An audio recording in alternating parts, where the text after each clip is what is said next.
Chapter 3. Project Epsilon. It was the thought that did it. The concept consumed him, drenched him in sweat, and had driven him from the office. Fox walked, going anywhere, almost running, sprinting. His mouth was dry, breath coming in great gasps. Where was he going? The garage.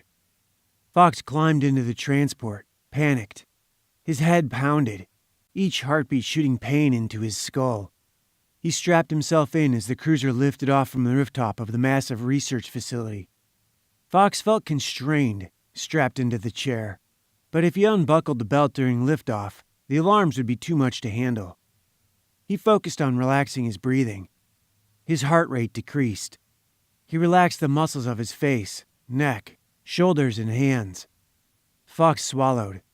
The Project Epsilon buildings covered several square miles and provided everything necessary to sustain the 35,000 test subjects and 4,000 scientists and residents.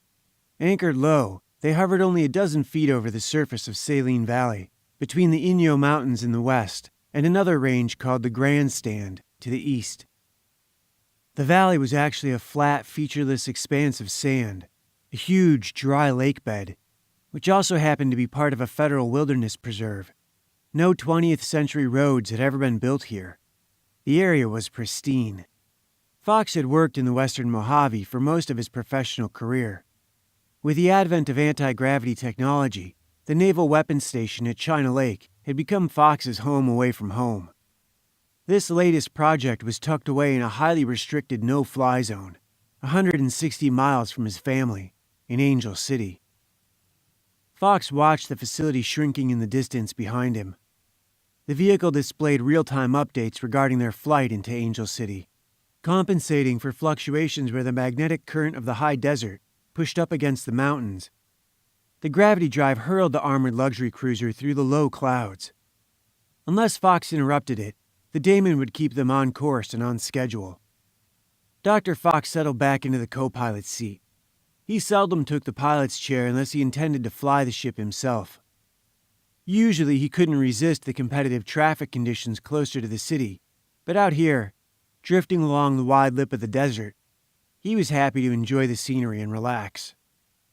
Fox let the ship's virtual pilot do its thing, while he focused on letting the weight of his body be taken up by the chair. The attack that had driven him from the facility seemed to have subsided. It was the thought, the concept. Was it alien? Was it from outside his mind? Fox suspected it was possible to ignite, or rather detonate, the Terrellium atom. Terrellium was believed to be bulletproof, fireproof, and in all other ways indestructible. It could be dissolved into other metals, but only in a vacuum furnace or forge. Yet Fox knew, using the Micronics device, any significant Terrellium deposit could be detonated with a single thought. The yield only depended on the ability of the initiator to sharpen his focus. Fox terrified himself with the implications of the concept. Charged with enough energy, the anti-gravity drive in any transport would ignite an entire city structure. One detonation would spread until it consumed every bit of alloy it could reach. A city could be devastated in an instant. He feared the combustion concepts had been shared among the prisoners who made up the test subjects of the Epsilon project. If he were honest with himself, he'd fled the facility. The thought had troubled him before, but never with such passion. Epsilon was a lost cause. How could Washington have done this to him? Did they realize what they were getting into here? Catastrophe was inevitable. Fox knew he must pack for what could be an indefinite stay aboard the facility. If he couldn't shut the project down completely, he would have to try to stem the tide as long as possible. He would have this one evening to say goodbye to his wife and children. If things didn't improve aboard Epsilon, he didn't know if he'd ever be home again. Fox placed his hand over the pocket and felt the rectangle. He closed his eyes and called up the operating menu. In the upper right corner of his visual awareness, the activity gauges displayed their readings. He had created the Micronics device over 20 years ago. He'd wanted to share its benefits with everyone. Now it felt as if his charity had been his error. He had given up the power of a god in order to share it with all mankind. If men proved unworthy, he would be responsible. As if divine intervention had reached down and given him the opportunity to rectify his mistake, the communications panel before him lit up with an incoming call. Fox answered, and the sour visage of Senator Miller filled the monitor. "Fox, what's the word?" "We haven't made any progress, Senator." "Then we're going to have to pull the plug. I've told you." "I've been agreeing with you for weeks. We should send everyone home." "It's not much of a team spirit. I'll speak to the chairman next week," Miller said. "We need to close this down now. Next week is not good enough." "I always thought you were the wrong man for this project," Miller said.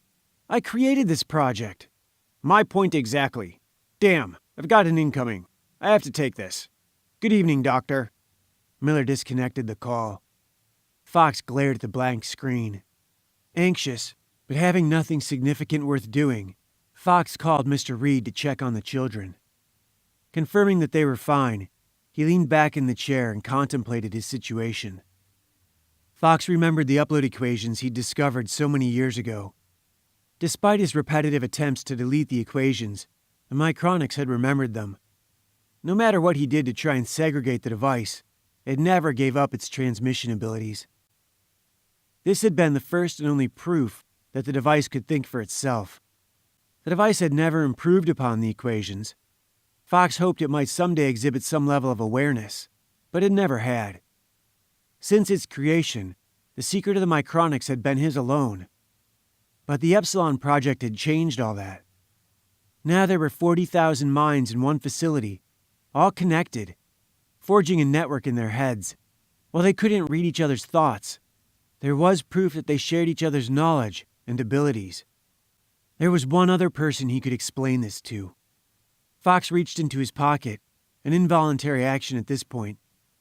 But at one time, physical contact would have improved reception for the call he was about to place. In Jerusalem, it was the middle of the night. Lau was more likely to have time after his shop closed. The call was answered before the third ring. On the monitor, Lau smiled. "It's good to see you." Lau, in his late 70s, was radiantly healthy. If anything, he looked better than when they last spoke. Fox smiled back. "It's good to see you too." "How long has it been? 10 years now?" 12, Fox answered. "You're sure?" "Almost 13. I wish I could see her again." "Pull her up any time you like. You still have access." "I have my own children now. Look." In his shop, Lau stood behind a circular counter. He made minute adjustments to the controls of a robotic insect's wings. Finished, he pulled the instruments back. The insect stood on the plate and ran a check on its controls. It lifted off and buzzed around the shop. The shelves boasted robots of all shapes and sizes. Lau called them automatons, as they didn't do anything but react to stimuli. The units on the shelves had been sleeping, but the bug's test flight caught their attention. Heads rose and tracked its path. Lau triggered a remote, and the fly returned to the test plate. He powered it down and took a seat at the communications terminal. "Any luck with the singularity?" Lau asked. "Not the one we've been looking for," Fox said. "My fear is that they are one and the same." Dr. Andrew Fox slumped in his chair as if struck, dumbfounded by this statement. The first singularity is known as the Big Bang. The second, which Dr. Fox and Dr. Lao Te had been searching for, was the spark of artificial intelligence. Lau's statement made Fox nervous. He was afraid it was true. Years ago, Fox had been the director of a remote-controlled tank project, tasked with ending the war along America's southern borders. He had tried to decline, but the government just hijacked him out of his current contract. Threatened with treason, he'd folded. The first person Fox hired was Dr. Te. Together, they believed it was possible to create an intellect to govern the tanks. They attacked the problem from several angles, but failed to create an artificial intelligence. Instead, they wired crippled soldiers into the controls of the tanks. Safe inside the guts of the armored beast, they were biomechanically linked to the drivetrain and fire controls. As opposed to imprisoning them, the project had the effect of turning the weapon into an extension of the man. It gave him the ability to run at 70 to 100 kilometers an hour over rough terrain.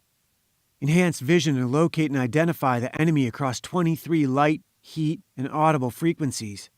And the mechanical ability to throw a high-explosive shell through a door 5,000 meters away. After the Cybertank project delivered, Lau and Fox had parted ways. Now, so many years later, it was as if they'd spoken only yesterday. "Been working with the interface," Fox said. "I think the micronics can do more than just communicate." "Such as?" "I think it can be detonated," Fox answered. Lau looked away from the camera. "It's what it wants. It's what everything is leading towards." "What do you mean?" Lau asked. "Towards fire. Towards combustion. The micronics. Everything it's been doing, it all leads towards fire. I think it wants to burn." "Fox, get a hold of yourself. We can't have this conversation if you aren't rational." "I'm listening." "Do you know why you called me tonight?" "Because I trust you? Because I respect you? Because you're the only person I know who's smarter than I am?" Fox answered. "Don't you remember? I told you this once. This is why you called me. You called me because I have a theory about us. About humanity. About our role on the planet. Sometimes it haunts me. I think our function in the universe is to burn things.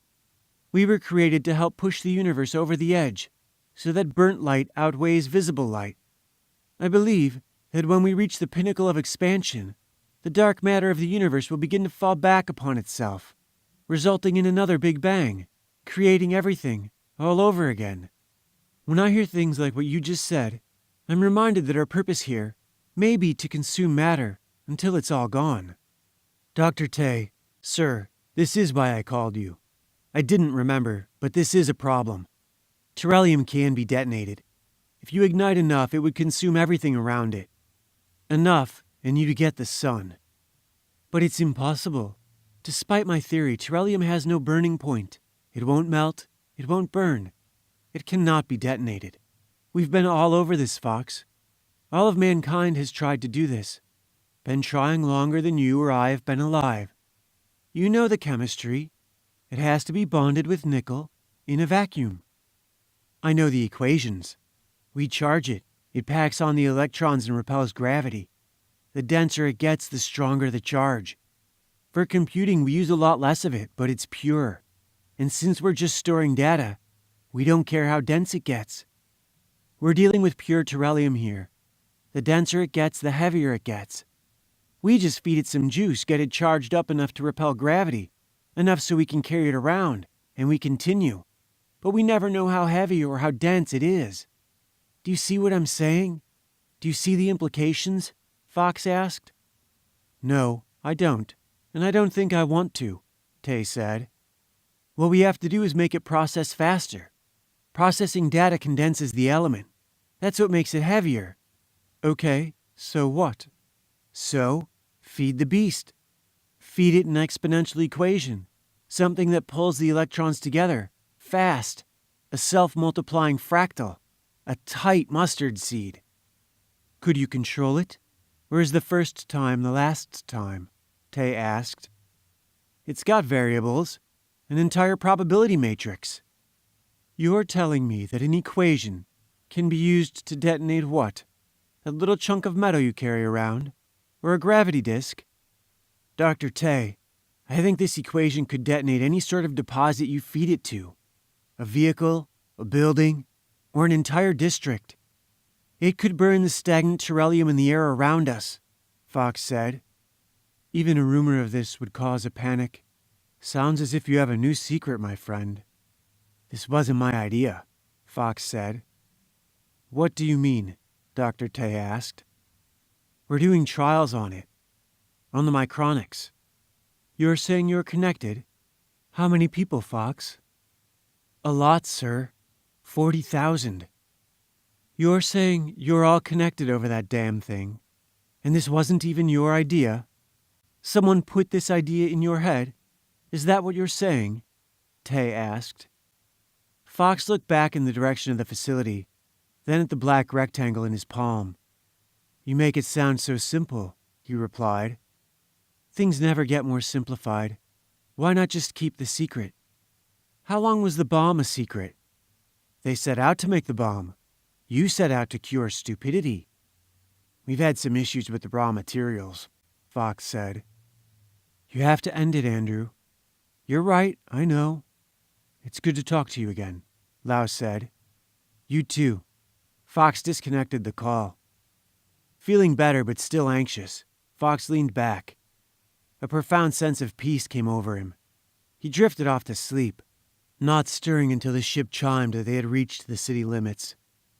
Upon waking, Fox once again felt his stomach drop. He remembered his predicament. The ability to detonate Terrellium terrified him. If this thought had come to him, some other researcher would inevitably make the same discovery. His life had taken on the noxious anxiety of a nightmare. His call to Lau had been the equivalent of a confession and a prediction, rather than theoretical brainstorming. Would it become evidence against him? An admission of guilt? The risks were too great. The Micronics could never be a viable product. The project had to be canceled. Fox dialed the office of the chairman of the Joint Chiefs of Staff. The automated greeting played, and Fox was asked to leave a message. Sir, this is Director Fox. We're not making any progress at Epsilon. I just spoke with Senator Miller, and he agrees that we should shutter the facility at once. It's not productive at this point. In fact, we're taking significant risks if we continue. We'll start returning the prisoners tomorrow. By the end of next week, we'll have the technicians back to their previous duty stations. I'd like to thank you for all your support. My best to your staff and family. Good night. Fox wasn't a religious man, but he wondered, if there were a God, why would he ever create such powerful fire for such poor stewards as those who call themselves men? Chapter 4. Lonely, Not Alone. Ashley trudged homeward from the bus stop. Angel City hovered out to the east, a mile above old Los Angeles. When most people lived in the glittering metropolistrosity, Ashley's family lived out on a dead-end canyon street at the base of the Santa Monica Mountains, Calistan Way. The floating city appeared alien and captivating. Composed of metal and glass, the knot of anti-gravity city space was crowded with residential, commercial, and industrial structures, netted into place with freeway cables suspended through the sky. Vehicles whizzed about, navigating the magnetic currents as their ancestors once sailed oceans and rivers. Ashley wished she could escape into the city. The sunlight glittered from thousands of windows, taunting her. Today, walking along the hillside blacktop, there was no breeze, just the oppressive and smothering heat. Ash stomped the weed-stitched asphalt, her brows tense above irises of icy blue. Sharp black forelocks escaped the ponytail and danced in step. Ash moved uphill, making her way home, regretting her class, one pain-filled step after another. Her anger had nothing to do with the ultra-competitive hostility of Becca and the other girls. Ashley's father was pulling her from ballet to attend a self-defense camp. As much as she disliked the social environment at Rivendell, Ashley did not want to spend a month fighting half-crazed ninja boys. The homes of friends lined the hillside to her right, while over the guardrail, the lush Californian forest called to her. Ash didn't mind being a ground pounder. She loved the forest. Her happiest moments, outside a dance studio, were running the well-worn paths with her younger brother and neighborhood kids. They could wander the trails for hours, cooled by the green boughs overhead, their thirst quenched by the mountain breeze. They owned that forest. One monitor was dedicated to the visual data broadcast from Ashley's eyes. Beside it, another displayed the various measured neural and biological functions of the girl. "What's her location?" Dr. Fox asked. "She just got off the activities bus, sir, making her way toward the residence now." The monitors before Mr. Reed displayed the data from all of Ashley's senses. Her visual imports, her oral reception, as well as digital interpretations of her tactile, olfactory, and sense of taste, all converted to numbers, graphs, and recorded. 6 agents occupied the observation lab.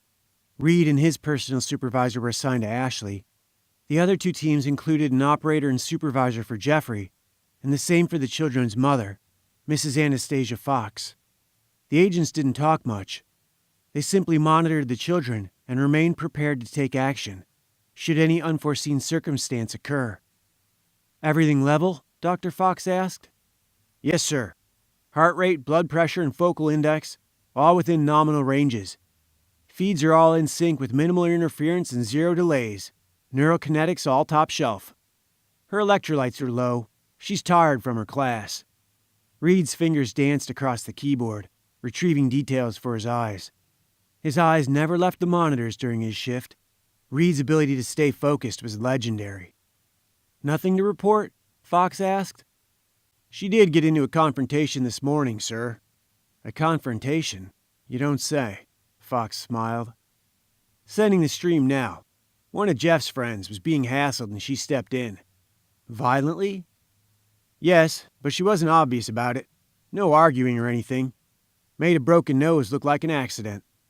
That's my girl. I should let you know, she's deep into some argumentative subrhythms, storing potentialities. Non-vocal transcript says she's pissed about camp." "In other words, totally normal for my daughter," Fox replied. "Gentlemen, we're entering a significant threat period here. For the next 24 hours, I need everyone to stay alert. I believe our enemies will make their move tonight." Reed watched as Ashley kicked a rock. It jumped toward a parked car. The car's electromagnetic countermeasures weren't fast enough, and the rock hit the door with a thud, leaving a wicked nick in the poorly waxed paint. Ash watched as the Terrellium alloy healed the scratch in less than a second. She killed the ground with each step. "Sir, she'd give her life to protect you or Mrs. Fox." "That's what I'm afraid of, Mr. Reed. Her job is to protect the boy." Ahead of her, the street ended. Beyond the guardrail, nature began again. Choked with greenery, several paths ran into the Santa Monica Mountains Forest Preserve. Coyotes lived out there, somewhere. Ash had never seen one, but she'd heard the stories. "Understood, sir." "Keep her adrenaline low. I want her capable of operating at full capacity in an instant. Don't let her get riled up over this camp thing. I don't want her sleeping through an attack. If anything happens, she'll be ready. I'm counting on you. Please give my regards to the crew." Sometimes Dr. Fox forgot that his conversations with Mr. Reed were transmitted to all 6 members of the lab. "Copy that, sir," Reed replied. "Fox out." "Good evening, sir. Reed out." Ashley turned and walked up the front steps of the house. She reached out to the handle, but changed her mind and didn't touch the door. She set her bag down and turned back down the steps.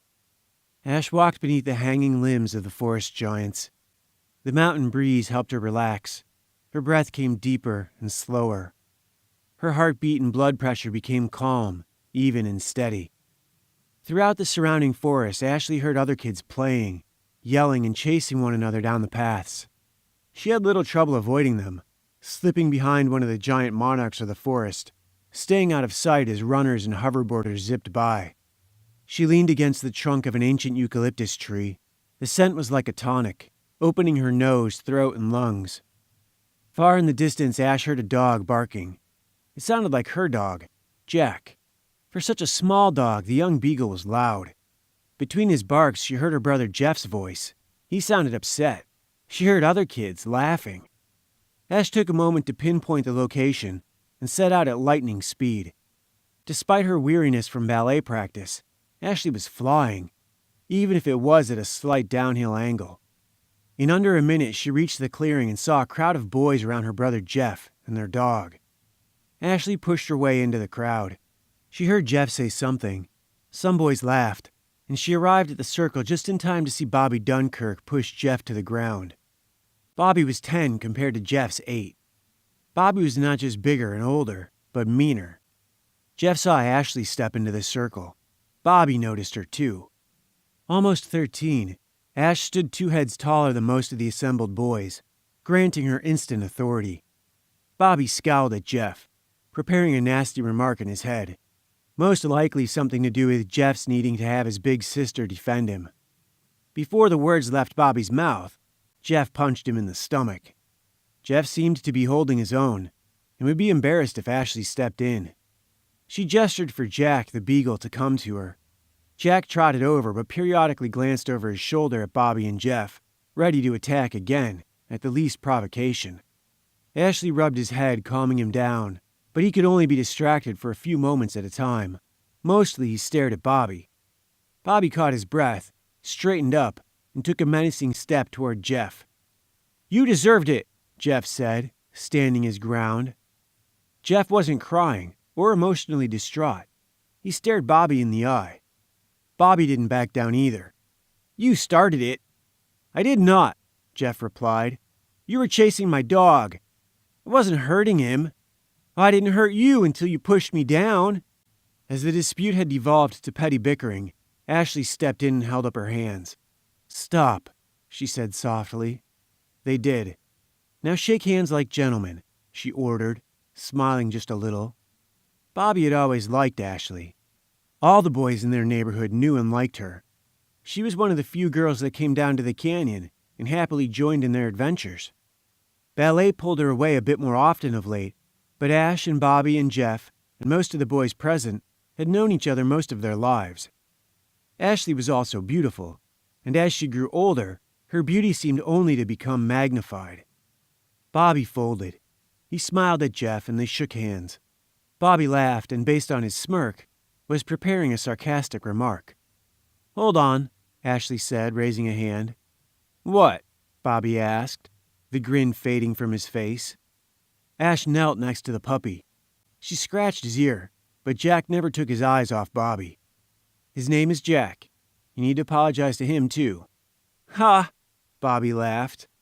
"It's a small world," Ash said, remembering Mrs. Rabier's lecture. "There's no room for people carrying around grudges. You're going to apologize, you're going to mean it, and you're going to shake on it. I don't want him worried that maybe you don't like him, unless you're scared." Bobby rolled his eyes. He was tense, perhaps afraid of the rambunctious dog. Ash knew the Dunkirks owned a cat. If she could get Bobby and Jack to get along, that would be for the best. "I don't want him to go crazy every time he sees you," she explained. Bobby knelt in front of Jack, and in a rare moment of forced maturity said, "Sorry for chasing you around like that." He stretched out his hand. "Shake on it?" Jack rolled his head to his side, glancing from Ashley to Bobby, and sensing it was okay, raised a paw, putting it in Bobby's hand. Bobby smiled and rubbed Jack's head. The beagle barked, his tail wagging, and tackled Bobby onto the ground, where they wrestled a bit. Bobby played with Jack's ears, and the beagle rolled against the boy's arms. Bobby climbed to his feet laughing, while Jack bounced around the smiling kids. From the edge of the circle, an older voice made itself heard. "Goddamn, Bobby, you're such a bitch. I'm embarrassed you're my brother." The kids spun as if of one mind. Bobby's older brother, Evan, stood on a nearby rise. He was 14 and had hit his growth spurt early. With one foot on his hoverboard, he towered over the other kids. He looked big enough to play for the varsity punchball team. Two of his friends stood with him. "You let a girl make you apologize to a dog? What the hell? Didn't I teach you better than that? Are you wearing panties?" "What? It's just..." Bobby mumbled. "I asked you a question," Evan snapped. "I said, are you wearing panties?" "No, what? Screw you, Evan." Evan slid down the slope, piloting his board to a stop directly in front of his brother. "How could you?" he asked. Bobby flinched as Evan raised an arm overhead, as if to hit him. The blow didn't come. Evan seemed satisfied with the flinch. Evan looked at Ashley. "Who the hell do you think you are?" "Your brother was being a dick," Ashley answered. "See, it runs in the family." The kids gasped and held their breath. She and Evan stared each other down. Then Ash picked up Jack's leash from where it lay in the clearing and handed it to Jeff. "Put this back on Jack," she said. Jeff nodded, took the leash, and secured it to Jack's collar. Jack stared at Evan, growling quietly. Evan hadn't taken his eyes off Ashley and continued to glare. "Come on, we have to get home for dinner," Ash said. As she and Jeff walked Jack from the clearing, Ashley noticed several smiles and nods aimed in her direction. Behind them, Ash heard Evan turn his ire on his brother. "The hell is wrong with you, Bobby? Letting a girl boss you around like that?" Then they were too far away to hear anymore. Chapter 5. Fox Family Dinner. Ashley and Jeff led Jack into the low-walled patio section of the property. Ash released the clip from Jack's collar and hung the leash on its peg inside. She saw her school bag on one of the chairs inside the front door. Most likely her father was home, in his study. Usually he'd appear for dinner and then leave again until well after midnight. She waved to her mom in the kitchen and went upstairs to wash. On the back patio, Jeff wrestled with Jack and scratched his ears. From inside, his mom said, "Get in here and get cleaned up." Jack followed Jeff into the house, only to be chased back outside. The puppy sat on the other side of the glass, panting and fogging the pain. Dr. Fox carried a file to the table as his wife chased Jeff into the nearby bathroom, attacking the task of cleaning the boy's face and arms. Fox thumbed through a top-secret logistics brief, his left hand resting on the Micronics device. A few minutes later, Anna returned with Jeffrey, placed the last of the dishes on its wicker mat, and looked upstairs. She took a deep breath to call for Ashley. "I'll get her," Dr. Fox said. Before he cleared his chair, Ashley appeared at the top of the stairs and came down. She took her seat and noticed the black rectangle sitting before her father. "What's that?" she asked. "Work," he replied. "A paperweight." Despite its near-constant presence, it was rare that Andrew let his children catch a glimpse of the device. Neither of them had ever asked about it before. Dr. Fox looked at both his children. "Don't ever, ever touch this. Not under any circumstances. Is that understood?" Ashley and Jeff nodded. Jeffrey looked at the device. He looked as if he was going to reach out for it, but didn't. Their mother returned and began serving the meal. Jeffrey started shoveling food into his mouth. Anna finished serving and sat. Neither Ashley nor her father moved toward the food. Ashley had noticed that when he had something to say, he usually did it before he began eating. Her mom spoke first. "There's something we've been talking about." Ashley tilted her head and looked at her father. Dr. Fox met his daughter's gaze. "I've arranged for you to attend a special camp this summer." Ash asked to attend the Wellstone Ballet Camp and had her heart set on it. Summer programs were a great way to get familiar with the academy, making it easier to get accepted later. Her father had said he'd think about it, an answer recognized by kids everywhere as synonymous with no. "It may interrupt your ballet training for a couple of weeks, but Sifu Pan's Flying Dragons Martial Arts Academy is having a camp you should attend. Several of the instructors are accomplished dancers. The cross-training will help you with your ballet." "Not as much as ballet camp would." Her mother smiled but didn't say anything. "Plus, I could get hurt," Ashley pointed out. "You could get hurt dancing," her father countered. "I bet more people get hurt fighting." Ashley's mother laughed. Ashley looked at her food, her jet-black locks concealing her face. She raised her head and looked back to her father. "What if Jeff wants to take Kung Fu when he's older? Does he have to take ballet, too?" Dr. Fox raised his fork, but set it down again. "Yes." "Wait, what?" Jeffrey asked. "If he asks to study martial arts, then yes, that aggression should be balanced by a softer art. Maybe not dance, but music or oil painting. Something for balance," Dr. Fox answered. "That's not why you're making me take these classes. For balance. With a boy who wanted to fight, you'd be trying to check aggression and develop maturity. With a girl, it's the opposite.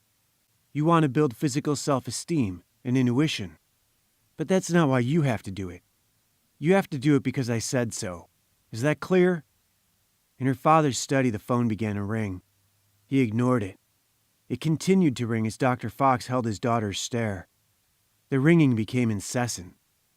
"Yes, clear." Ashley glared at her plate. In the other room, the phone clicked over to the messaging system. "I'm not hungry," she said. "You're excused," Fox replied.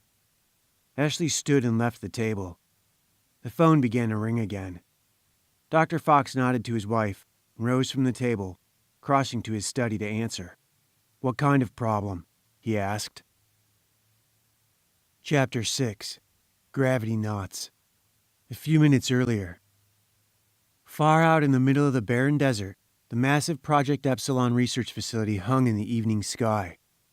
No guards stood their posts. No vehicles moved on their patrols around the perimeter. Documents, tatters of clothing, and broken glass littered the interior of the facility. Doors hung from mangled hinges or lay at angles on the floor, unable to find comfortable positions, as their handles kept them forever tilted just a few inches away from perfect slumber. Couches, chairs, and desks, all reduced to kindling and wire-ribbed tumbleweeds of stuffing. Only short tongues of untended combustion moved, pacing themselves in their consumption of the scattered debris. The relatively indestructible terminal monitors of the observation labs all flashed the same message: evacuate. Scattered across the floor lie the message's intended recipients, the lifeless bodies of the project's technicians. Opposite the monitoring labs, small, comfortable cells lined the other side of the hall, each occupied by a single, unmoving individual. Naked, hairless, and still, the test subjects floated in the air, several feet above the floor. Before each of them hovered a small, black, rectangular object, a micronics device. Anyone not preoccupied by a floating rectangle of black metal was lying in a crumpled heap, oozing fluids.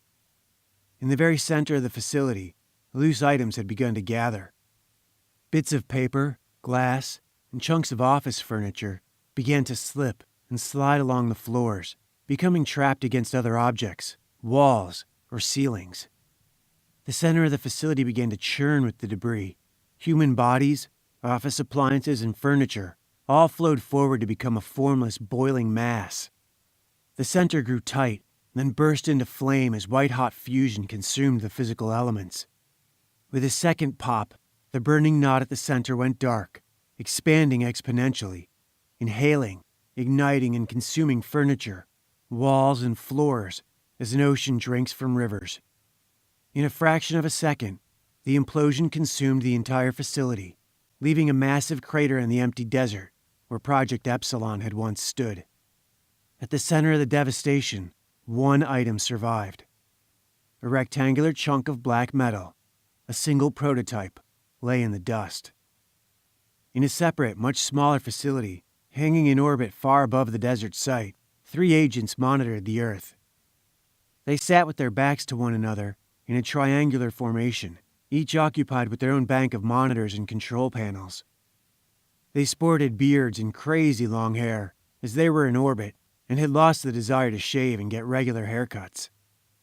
The astronauts double-checked and confirmed their readings.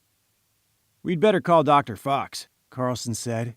"Where is he, anyhow?" Wilkins asked. "Dinner with the family," Bryce answered. "Fuck, man." Carlson dialed the doctor. No answer. "Better dial again," Bryce said. Carlson tapped resend and waited. "Hey, Doctor. This is Carlson up on Kojima Station. We've got a problem with Epsilon." "What kind of problem?" the doctor asked. "Well, sir, it's gone." "Gone?" "Exploded, sir. Or imploded, maybe. We've forwarded our footage." "How did it start? Anything preceding?" Fox asked. "There was some kind of accident, sir. We've got all the data backed up to the server, but on the security feeds, it was psychokinetic. Also, the server might be contaminated as well. We're not sure. Has it given you any strange readings?" "You should have the stream in a couple of seconds. We did see some lights, but it could just be a backup battery coming online. They were floating again, and then everything got sucked toward the center of the facility." "A gravity knot, like before?" "Yeah, only this time, no survivors." "That we know of?" "Sir, we've got a 50-kiloton release and an 11-mile crater. FLIR and sonics show no life forms. We do have confirmation that a small metal object is lying in the middle of the crater. One piece of shrapnel. That's all that's left." "How small?" "Looks like flat rectangle. Fit in the palm of your hand. Spectrometer is registered as pure beryllium." "Thank you, gentlemen." "Kojima out." Upstairs in her room, Ashley flopped onto her bed. She pulled her journal from her bag and opened it. Ashley's journal, June 22nd, 2308, evening. "I can't believe I'm actually considering running away. But he's making my life impossible. There's no reason for him to treat me like this. I hope Mom brings up my plate. But as hungry as I am, it's not worth going back down there." Ashley heard the door to the garage open and close. Then the big garage door opened, and her father's car lifted off. Ash could easily tell the difference between them. The cruiser had a deep, low rumble, while the family wagon had a slightly higher and quicker purr. Ashley opened her door and found her mom halfway up the stairs. "Come down here," she said. "I want to talk to you." Ashley rolled her eyes, but followed her mom down the stairs. She sat back at the table and noticed the food was still quite warm. "Go on," her mom said. Jeffrey had finished and gone down to his games and simulators. Ashley didn't talk, but quietly ate her food. After a few minutes and a few more bites, Anastasia looked over to her daughter. "You don't know how much he cares about you, Tawanjika." Ashley looked up at her mom. It had been years since Anna had used the pet name for her little girl. Ashley had been born with bright blue eyes and a shock of dark blue-black hair. Lakota for all blue, Tawanjika had been Anna's term of endearment for her daughter. Anastasia Zelina was the daughter of a Czechoslovakian manufacturing mogul and an American Indian, of the Oglala people. Both her parents insisted that Anastasia be fluent in their native tongues, so she spent lots of time between the two countries, learning English and Russian, in addition to the Czech and Lakota languages. Anna had tried to pass on some of what she remembered to her children, but Jeff and Ash seemed to absorb none of it. "I know it feels like he's ignoring you, but he isn't. He's just got a lot on his plate right now." "He always does." "You heard that phone call? Well, things might be changing a bit." "What do you mean, changing?" Ashley asked. "You might not be going to camp at all." Ashley put her fork down. "What happened?" "I just need you to be extra patient with your father this summer. Whatever he wants you to do, just do it. Don't fight with him. Just do it." "Mom, he's not listening to me. Don't you understand?" "I do understand. I know you feel trapped, like you have no control over your own life. You're right, you don't. But this time will pass very quickly. Once you're grown up, you'll wish you'd enjoyed it more." "Is that all?" Ash asked. "No, that is not all." Anna paused. "Eat your food. You need to eat." Anastasia waited until her daughter picked up her fork again. "There's a lot you don't know about your father." Anna looked out through the glass doors, into the backyard. "I was only 26 when we met. He was a couple of years older, but he already had the world by the tail. Everybody wanted what he had." "What did he have?" Ashley asked. "Everything. If you wanted it, he could get it, or could make it. Once he created that healing compound, he was the one everyone looked to. And he's been working on a new project, and it just went sideways." Ashley didn't speak. "Over the years, your father has embarrassed some very important people, and they aren't the forgiving sort. They are looking for any excuse to take a shot at him." "They're going to shoot him?" Ashley asked. "Only if he's very lucky," Anastasia answered. "What?" Ashley asked. "They might arrest him and try him for treason. What happens to us? We run." Ashley set down her fork. The legendary spy and assassin, Anastasia Zelina, smiled at her daughter. "Take it easy on him. He really does have a lot on his mind." Ashley nodded. "And whatever happens, don't be afraid. If I could give you any advice, that's it. Don't be afraid. Take the fear and do something with it. Kill whatever is scaring you and don't feel guilty about it.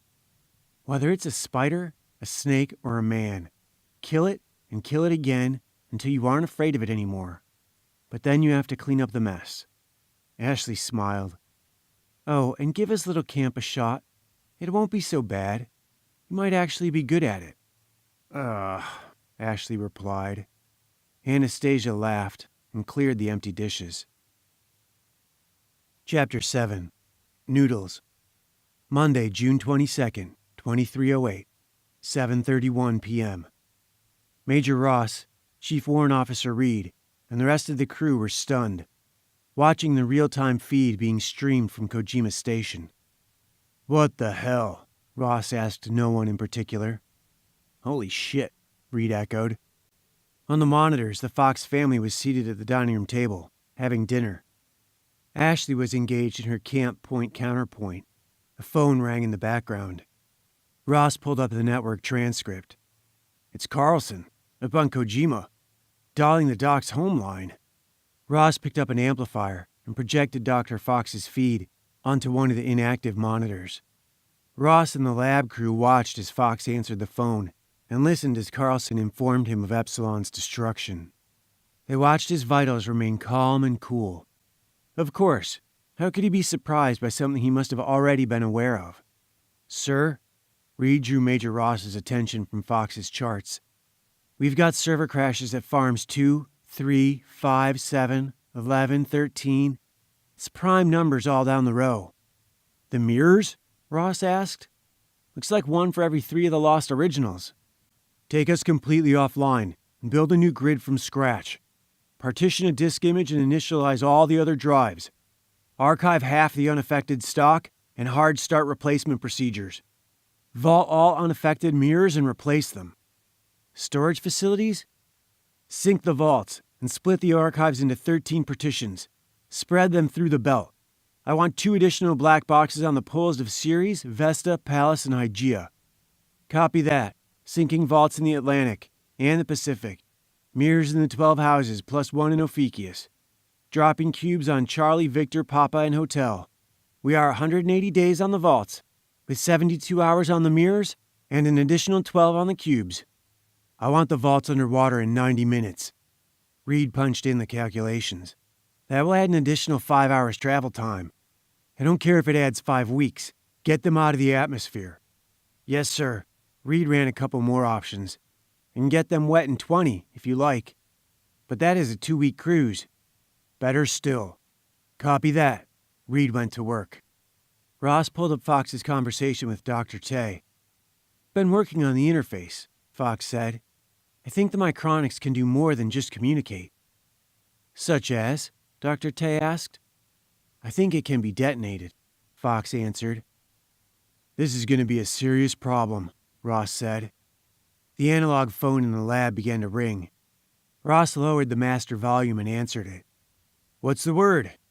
Hey, boss. We ought to get some noodles tonight. Like ASAP.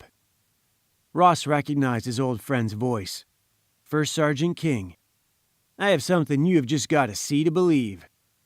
Sounds like a plan, Ross said, disconnecting the call and turning to Reed. Chief, go analog and defrost backup clones for all 9 Black Willow operators. Copy. We are disconnecting, and we are analog. Prepping backup numbers for the 9. Don't burn down the house while I'm gone. Aye, aye, sir. Ross exited the lab, his progress toward the parking garage displayed on the overhead security monitors. Dr. Andrew Fox landed his transport in the bottom of the depression that had been Project Epsilon. What had formerly been pale off-white sand had now been stained with an inch of black soot. The black spread outward in a radial gradient, fading away from his central position. The heavy black particles swirled and settled around him, hovering above the sand. Fox knelt in the thin layer of soft dust. He appeared to be tying his shoe. When his hand touched the item, a shock went through him. The device was unique, different. It felt angry. Unlike the original device, the Micronics, this one announced itself. It told Dr. Fox it was the Metacron. He lifted the small device from the floor of the crater and dropped it into his pocket. The moment the device left his hand, he felt relieved. He stood in the center of the crater for several minutes, pondering the implications of this new development. Several miles overhead, the operators aboard Kojima chuckled. He's good, Carlson said. I didn't even see that. Did you see that? I didn't, Bryce replied. Smooth. Even the cameras didn't see it. Very smooth, Wilkins laughed. Too bad the new spectrometer got him, Carlson said. Oh, what? It's not recording. Fellas, we may have a glitch with the new spectrometer. Seems it has a habit of turning the record function off. Noted, Bryce and Wilkins laughed. Fox knew these men personally. They were trusted agents of the highest caliber. They had each been issued their own amplifiers, albeit with limited permissions. And the orbiting lab was composed of Micronics formatted Terrellium. There was no doubt where their loyalties lie. Ross finally arrived and made his way through the crowd outside the noodle house. The Chinatown restaurant didn't have a proper name. The symbol simply read Noodles, so that was what they called it. Despite the throng flowing past the doors, the restaurant was rarely more than half full. The lack of a wait, combined with the incredibly poor service in a foreign-speaking part of town, made Noodles a winner for the quick and dirty parlay. Throw in the fact that no windows faced the street, and Ross was satisfied, regardless of the menu. King and Snow were already seated when the Major arrived. Both had ordered and been served. He waved to Jenny, the manager, who waved back. Almost as soon as he'd settled into the booth, a waiter arrived with a small cup of green tea and a steaming bowl of the house specialty. "Where have you been?" Captain Snow asked, blowing the steam from her own bowl of noodles. "Your food is still hot. What are you crying about?" Ross replied. "We're on seconds." First Sergeant King smiled. Even dressed in civilian clothes, the sergeant's sharp flat top and massive build identified him as a cop, active military, or private security. He'd retired after serving 20 years with Uncle Sam's misguided children and immediately been snapped up by the Secret Service. Still serving in the Corps, Captain Snow, though female, looked equally dangerous. Her broad shoulders and powerful arms offset her natural feminine beauty. Ross never got used to seeing her in two places at once, as one of Snow's clones had married Dr. Fox and was now raising 2 kids. Ross's 9-to-5 was as commander of the primary security team for this woman's other self and her children, Ashley and Jeff. Major Ross was, himself, just as obvious. Standing over 6 feet, carrying 250 pounds of lethal muscle. He also had several handguns concealed about his person. There was no way he was just another guy. "Sorry it took me so long. I grew a couple tails this afternoon, so I had to stop for a quick shave." "What have you got against good food, anyhow?" King asked. Captain Snow laughed. "Since when do you have a problem with noodles?" Ross countered. "This place is great. No crowds, half the lights don't work." "That's so you can't see what you're eating," King laughed. "Oh, come on. They stopped serving dog years ago," Ross answered. "That's not funny," Snow smiled. "What's the emergency, anyhow?" King sat up. "Didn't you hear? Epsilon. Boom. Gone, Daddy, gone." "What?" Snow looked shocked. Ross and King both nodded. "It gets worse. Seems your boyfriend," King started. "My husband," Snow corrected him. "Whatever." King rolled his eyes. "It does sound weird, doesn't it?" Snow smiled. "Can you believe I haven't seen him in 5 years?" Snow asked. "You see him every day," Ross said. "Only in my dreams, when we sink. But not me. Her." "You can't be jealous of yourself," Ross said. "Can we get back to why I called this meeting, please?" King asked. "To be continued," Ross said to Captain Snow. Snow waved a hand and looked away, laughing. "Well, earlier today, the first sergeant gave a newsman's delivery. King looked at his watch. 4 hours ago, I got called into the deputy chief's office. The buzz was that the intel desk was all hot and bothered by something they picked up. Still not sure how they got it, but I got a copy of what they got." King pulled out a stream player and set it on the table. "This has been making the rounds upstairs, and this is not good. But when you throw in the explosion of Epsilon a couple of hours later, after they were already wound up about this—" "Come on already," Snow said. King pressed play. Ross rolled his eyes, well aware of what was coming. The monitor lit up with images of Dr. Fox and Tay. "You're telling me that an equation can be used to detonate what? That little chunk of metal you carry around? Or a gravity disk? Dr. Tay, I think this equation could detonate any sort of deposit you feed it to. A vehicle, a building, or an entire district. It could burn the stagnant beryllium in the air around us," Fox said. Captain Snow hit the pause button. "What the hell?" She shook her head in shock and confusion. "That was 4:37, King pointed out on the date-time overlay. "And this," he switched the player to another stream. "This is 1931, Pacific Standard." The player showed a satellite image over the western Mojave. Ross immediately recognized it. The flash from the Epsilon location was unmistakable. The camera zoomed in, but there was only smoke and dust. The footage was scaled up and was examined in slow motion by an operator. There was no warning. One moment the buildings were there, and over the course of a few frames, a bright light spread outward, engulfing them. The singular light then contracted, leaving only smoke and dust. In real time, the flash lasted only a fraction of a second. "They're saying Fox can do that at will," King said. "God help us all." Ross stared at the ceiling. "If Fox could do this, at will, do you really think this would be how he announces it?" Ross answered his own question. No, this was an accident, plain and simple. "Could have been sabotage," Snow suggested.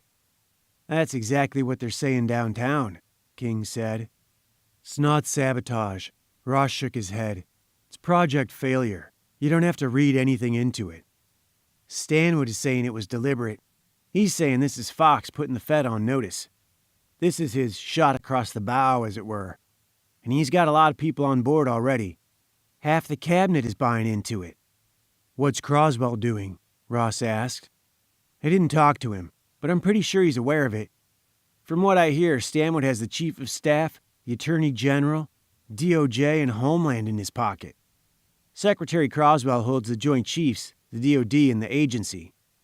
But if our names get leaked, the game is up. He can't bail us out if we're all in the same cell." "How did you hear about this?" Ross asked. "You're gonna love it. I was called in for a joint training mission between the Secret Service, Homeland, and the Bureau. They even have reps from the Coast Guard and the DEA to collaborate on a Dr. Fox worst-case scenario. Right now, it's a what-if, but that's always how it starts. If they force the issue, if Fox decides he isn't interested in surrendering, if he decides to run with this just for shits and giggles, it will destroy this administration and the country." "They can't beat him," Snow stated. "They don't have a hope in hell," King agreed. "But if they throw the entire weight of the government at him, and he removes the players, even one at a time, if he decides to take it personal and political, the world will be a better place." "What?" Snow asked. "They'll be calling him emperor and offering him a golden crown is what," Ross concluded. "That sounds nice," Snow said. "It's usually followed by a series of stab wounds," Ross answered. "But they don't know what we know," Snow said. "Which is what?" Ross asked. "For all we know, he could nuke Angel City if he has a nightmare." "Yeah, well, I never liked this place much anyhow," Snow said. "Are you kidding? I love AC. I can't get enough of this town." "That's because you're never here," Ross smiled. "It's Stanwood, man. He's all over this. I told you we need to handle him. If we don't, it's just a matter of time till he gets our records. And when he does, it's going to be goodnight Gracie for all of us." King made a circular gesture, but Ross and Snow both understood that he was including the 6 absent members of their team as well. "If we don't get proactive here, and I mean right quick, we're not going to have a chance. He's the National Intelligence Director. What are we going to do? Go after the entire cabinet? Kill everyone who disagrees with us? Take out a bunch of intelligence directors and politicians? A coup? Are you talking about a coup? That is treasonous," Ross pointed out. "What about this? What about just Stanwood?" King offered. "We can't kill Stanwood. He's hands off. Andrew said so." Snow stirred her noodles. "Yeah, well, he's not sitting at this table," King stated. "They've known each other since they were kids," Major Ross said. "Fox, Stanwood, and Croswell all went to school together. We're not killing him. If he's got to die, that's for Fox to decide." "What about exposing him?" King suggested. "We have to get him to break the law first," Ross said. "I mean to the operating system. Dose him with Mike." "What?" Ross asked, dumbfounded. "We know Stanwood has never been exposed to the micronics, so let's expose him." "That's no kind of solution," Ross said. "Give our enemy our secret weapon. Why not give him access to all our gear, too? Just open up our whole operation and invite him in. Make him one of us." "I don't like the sound of that, not one bit." There's no guarantee it won't make him worse, Ross added. He's not stupid. If anything, it might make him a much bigger threat than Fox. You would essentially be giving him everything Fox knows to use in any way he saw fit. If there is a way to detonate Terrellium, Joseph Stanwood is the last person we want to give that to. Like giving Stalin or Hitler the nuke instead of Groves and Roosevelt. Ross stirred his noodles. Let's not forget exactly who the bad guy is here. Okay, King said. Just playing along. A bad guy who might actually have a point, who we cannot kill and cannot convert. Stanwood is going to have to come to Jesus on his own. That's our plan here. He needs to see the light, and we're just waiting for him to open his eyes. How did you not see this coming? Ross asked Snow directly. Don't blame me. I can't predict the future any better than you can. She dug at the noodles but didn't eat any. I suppose we can take comfort in the fact that he can't really kill us, and that, as of yet, they still don't know who we are, and Fox gave us all our gear.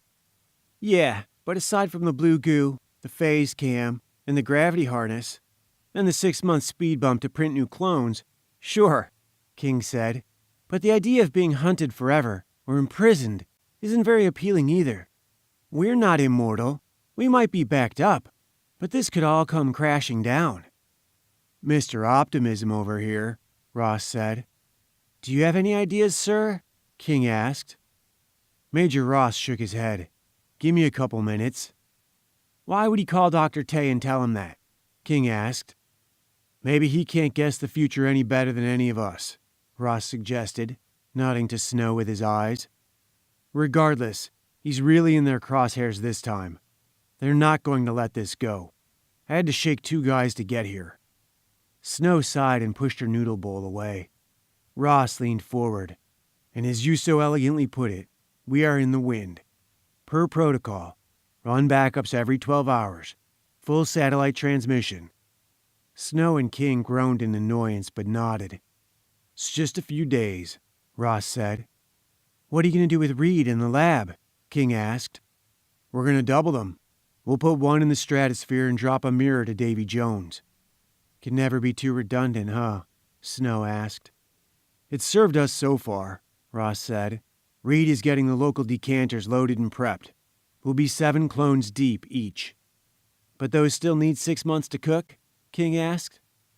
It does us no good if Fox or Stan would nuke Angel City, Snow said. That is not going to happen, Ross answered. What about BDUs? Do you have any that are mission ready? I'm on my last legs, Snow answered. I've got another, King replied. I'm down to one myself, and it looks like I might have to use it tonight. If Stanwood has that, Ross gestured to the player, I know he's going to pay me a visit soon. May as well give him a show. I'll shadow you if you want, Snow offered. Nah, let them have their fun. If they don't show their hand, we've got nothing, and no idea exactly who is after us. We know exactly who is after us, King said. Fox is pretty sure Senator Miller is pulling Stanwood's strings. He wants to get the roots with the weeds, Ross said. We should go scorched earth on these idiots.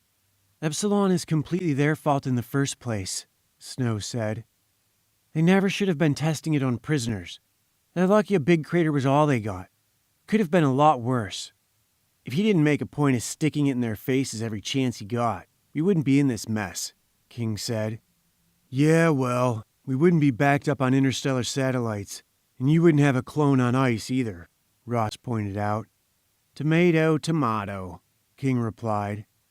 You know you love it, Ross smiled. I live for it, which is why I agree with the captain. We should take the fight to them. All enemies, foreign and domestic. Careful what you wish for. Ross sipped at the cooling tea. Oh, one other little problem. We still have no idea who the residential sleeper is, and after the last few calls we caught, it's clear they might have someone inside. What do you mean, might? So Epsilon might have been sabotage after all? Snow asked. No, that's not the issue. Reed is sure there's a local asset, disguised as a civilian, living on your block. Ross shook his head. Sorry, on the doctor's block. Oh, come on, King said. The most logical candidate is that freak living right down the street. He was assigned to Bergstrom's unit. There's no way that's coincidence. Well, it's damn clumsy if he is. It's completely obvious, Ross said. If who is? Snow asked.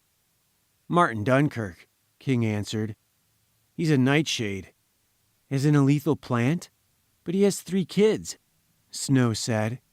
He's been living there almost as long as we have. Almost, King said, and there may be more than one. Ross touched his nose and then pointed to King. Dunkirk was a battlefield surgeon, and his record is totally sealed, King said. Why would a surgeon's record be sealed? Half of Bergstrom's unit was medical. They're all sealed. The other half were well-known wet workers, Ross added. And now one of those freaks is living right down the street from you? That is no coincidence, King said. While the DoD unit? Faulkner's team? I think the leak is somewhere over there. But Fox and Croswell swear those guys are clean, Snow said. Sounds like time for a good old-fashioned mole hunt. I just don't want my kids getting hurt, Snow said. I don't know how you do it, King said. It's not that hard. You ran doubles for a while, didn't you? Yeah, but I hated it. I never knew who I was in the morning. If you were a parent, you'd understand. Snow picked at her food. Anyhow, I gotta be getting back, King said. If they come for me, you know what I'm gonna do. Don't make it too easy for them, Snow replied. Haha, very funny, King answered. No, really make them work for it, Snow laughed. Not like I haven't done 1,000 times, King said. Right, Ross and Snow said together. You guys should go out the back. They're only looking for me. Are you kidding me? I'm staying on this, Snow said. Fox wants you on double overwatch tonight. I got this. And if they really are coming, we absolutely can't afford to let you get pinched. You're our secret ace. Don't bullshit me, Snow answered. Ross smiled. Stow it, Marine. Yes, sir, Snow replied, laughing. Now get out of here, the both of you. Ross nodded, smiling. King and Snow exited the booth and made their way to the back of the restaurant. As Snow reached the door, she and King set their opacity to 0 and became invisible. The door opened, and Ross, capable of vision in the infrared spectrum, watched his comrades activate their gravity harnesses and levitate up into the night sky. He turned back to his noodles and took his time finishing them.